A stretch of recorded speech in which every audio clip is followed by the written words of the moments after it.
So one of my favorite stories is that of The Velveteen Rabbit by Marjorie Williams. Do any of you know it? A lot of you know it. I always wonder if our kids know it. I hope we're passing it along. But it is the story of a stuffed rabbit that is loved so long and so hard by its child owner that eventually it becomes real. And this is my favorite quote from that book. "You become. It takes a long time. That's why it doesn't happen often to people who break easily or have sharp edges or have to be carefully kept. Generally, by the time you are real, most of your hair has been loved off, and your eyes drop out, and you get loose in the joints and very shabby. But these things don't matter because you are real. You can't be ugly except to people who don't understand." My beloveds of the Unitarian Universalist Congregation of Phoenix, let's become real together. Have our eyes pop off and our fur rubbed off and our joints all shabby and be so loved. Let's be animated and loved and become real. And let's human together.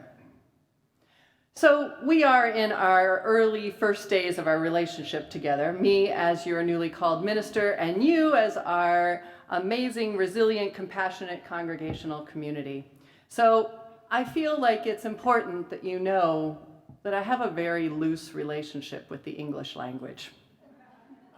Now, I was actually an English major in college, so I feel like that actually gives me permission. Like, I know how to use the English language, and I choose to butcher it. So I use words however I want. I often just take adjectives and turn them into verbs. I take nouns and I turn them into verbs. So it's kind of like adulting. You all have heard of adulting? So it's fun for me to mix them up. And I hope that explains a little bit of the title of the sermon today, Let's Human Together. I could change it up by say, let's do this human thing together, or humaning's a thing, let's do it. Or let's human together.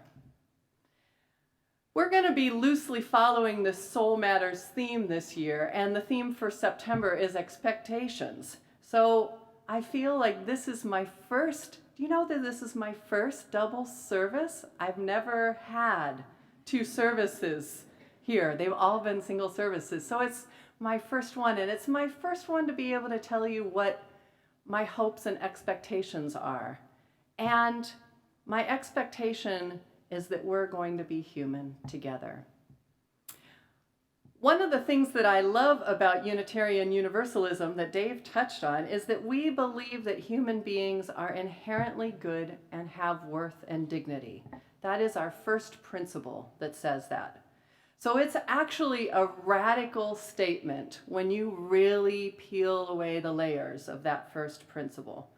Because there are many dominant religions in the world that say the opposite, that originally we are born with sin or badness or something wrong that we need to fix.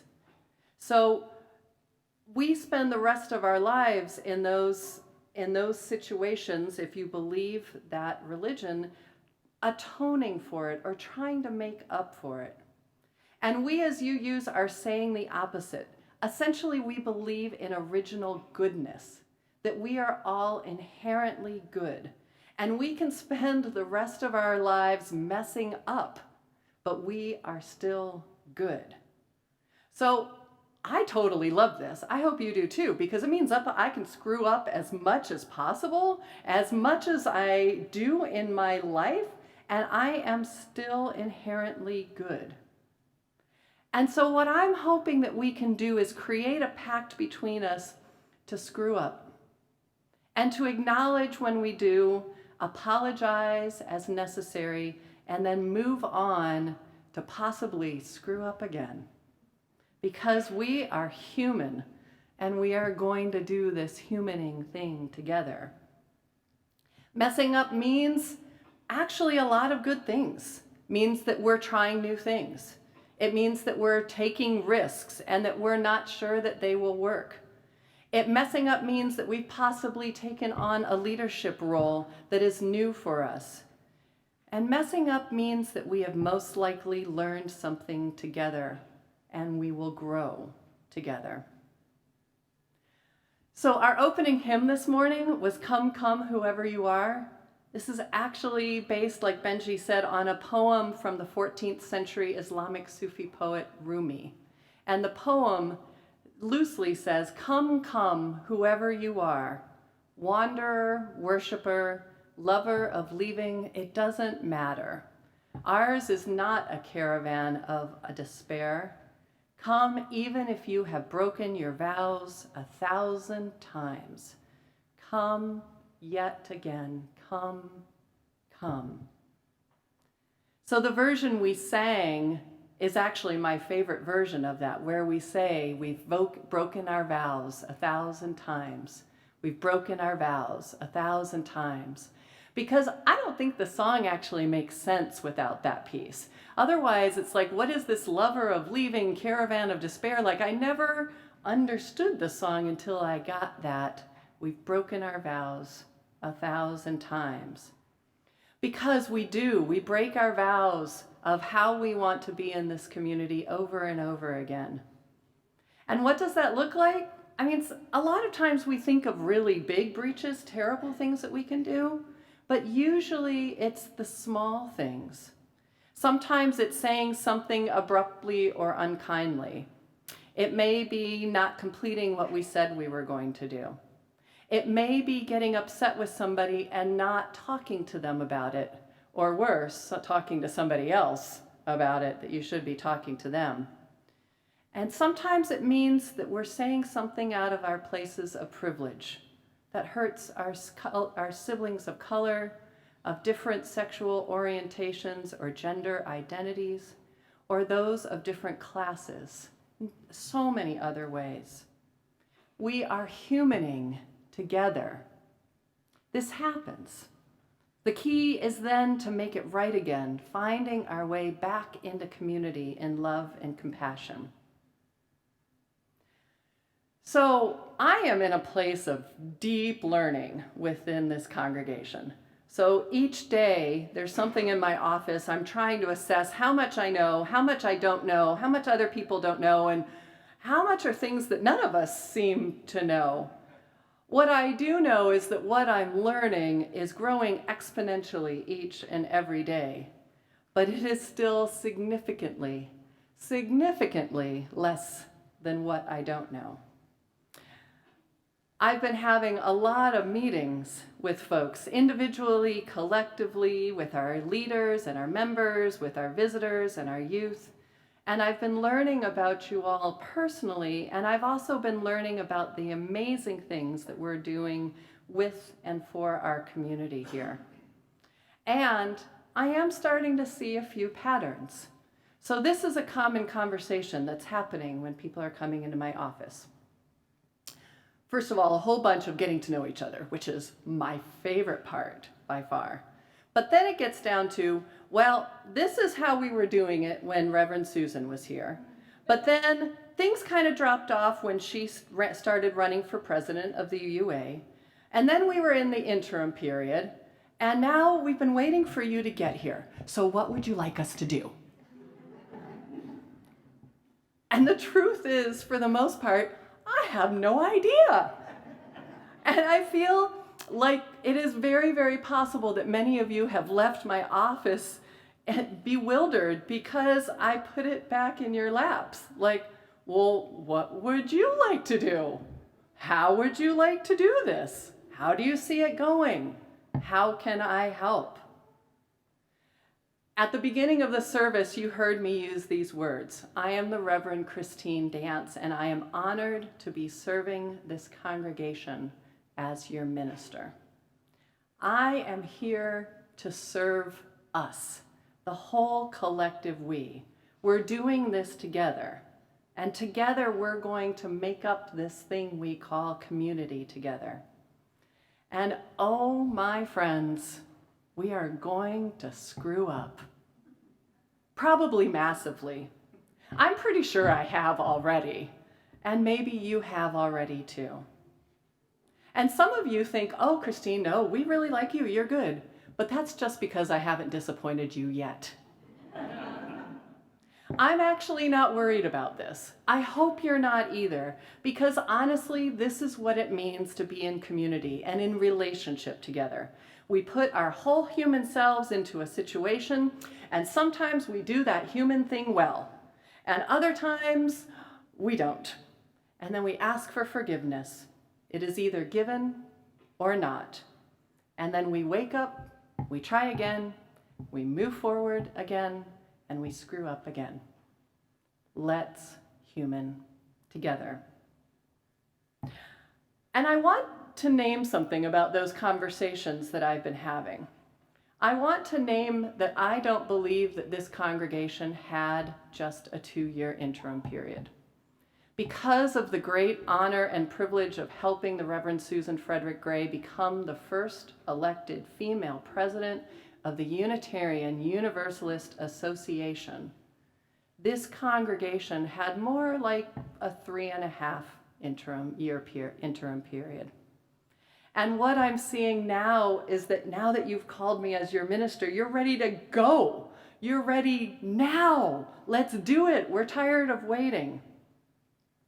And I also want to name that there are still a lot of big holes from the loss of a full-time associate minister, a membership coordinator and community director, and an office administrator. And what I'm officially asking you is to please be patient and let us all catch up together. You know what you know. I don't know what you know, and we're all learning. I'm also officially asking you to be patient and understand that I am so humaning as I'm learning.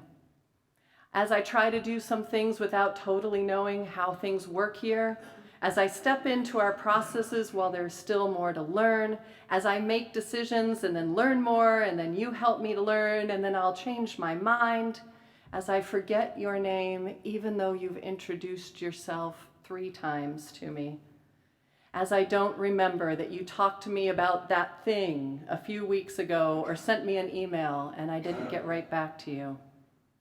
And the truth is that's just an example of me. This really isn't about me at all. This is just illustrating one way that we human together. The same could be true about our staff as we're navigating new relationships, or our congregational leaders as they're changing roles, or those of you who are taking new roles, or new projects, or anything. And I promise I'll do the same thing with you. Let's human together. So how many of you have heard the phrase, assume good intentions? Yeah? How many of you have had it in a covenant of something that you've worked on? Okay, a little bit less.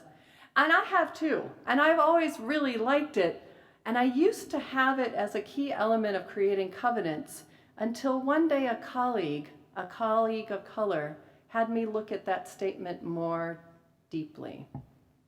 And yes, we hope that no one is going out there to intentionally harm someone else. But when there is a harm that's done to somebody else, it can be really dismissive to just kind of brush it off and say, oh, well, their intentions were good. So we have to look at intent versus impact. So yes, my intentions may have been good, but the impact may have been harmful. So let me put it in a different context. So let's say on the way out of here, I'm pulling out of the driveway and I'm not looking and Amy's coming across and I run over Amy's toe. Sorry, Amy. Am I going to get out of the car and say, oh, don't be mad, my intentions were good, like I meant to just drive out of here. I'm a good person and just driving, it's no big deal. You only think your toe was run over. Please don't overreact. No, I'm going to say, "Oh my gosh, Amy, I am so sorry. I ran over your toe. How terrible. How can I help you? Let me carry you over the curb. Okay, I'm really only going to probably give you an arm because and let me call someone and look at that." I'd be apologetic. I'd take responsibility and I'd work to make it right. So why would it be any different if we hurt someone's feelings? Why wouldn't we take responsibility for it and do what we can, even if our intentions were good?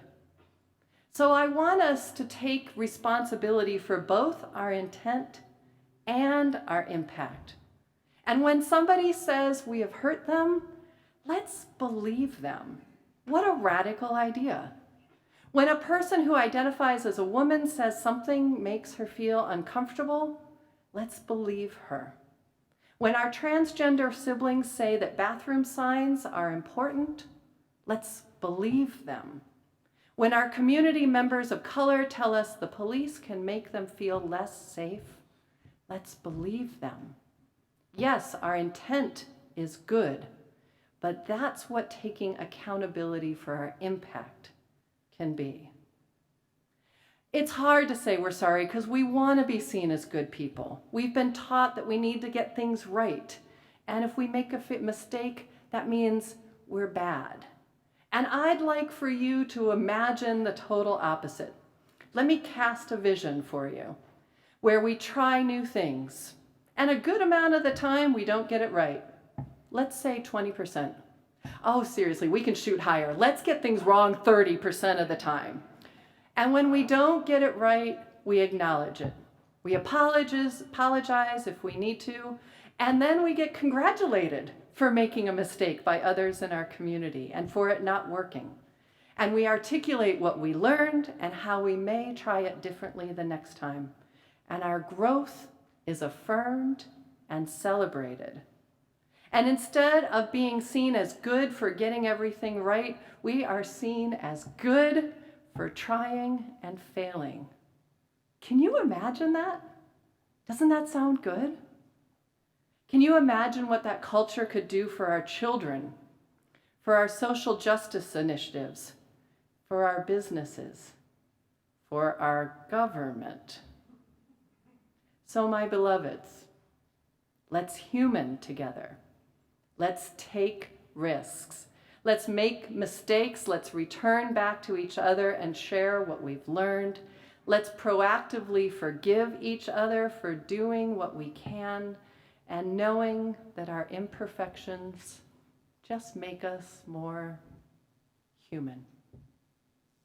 So might it be.